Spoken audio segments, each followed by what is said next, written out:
দীঘিনালায় বন্যার্তদের মাঝে সেনাবাহিনীর ত্রাণ বিতরণ। খাগড়াছড়ির স্টাফ রিপোর্টার এম মহাসিন মিয়ার পাঠানো তথ্যচিত্রে দেখুন বিস্তারিত। খাগড়াছড়ির দীঘিনালা উপজেলায় ঘূর্ণিঝড় রিমালের প্রভাবে ঘরবাড়ি ছেড়ে আশ্রয় কেন্দ্রে আশ্রয় নেওয়া শতাধিক পরিবারের মাঝে ত্রাণ সহায়তা দিয়েছেন বাংলাদেশ সেনাবাহিনী খাগড়াছড়ি রিজিয়নের আওতাধীন ৪ ইস্ট বেঙ্গল রেজিমেন্ট দীঘিনালা সেনা জোন। ২৯শে মে বুধবার সকাল ১০টায় মেরুং ইউপির ছোট মেরুং বাজার সরকারি প্রাথমিক বিদ্যালয় আশ্রয় কেন্দ্রে আশ্রয় নেয়া এই পরিবারগুলোর মাঝে ত্রাণ সামগ্রী তুলে দেন দীঘিনালা সেনা জোনের অধিনায়ক লেফটেন্যান্ট কর্নেল মোহাম্মদ উমর ফারুক।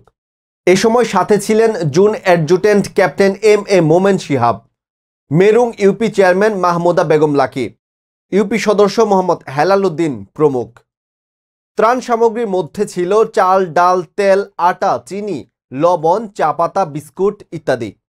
এছাড়াও দীঘিনালা সেনা জোনের পক্ষ থেকে বন্যার পানিতে মারা যাওয়া ২ বছরের শিশু মোহাম্মদ খুরশেদ আলমের পরিবারকে ত্রাণ সহায়তা সহ আর্থিক সহায়তা প্রদান করা হয়।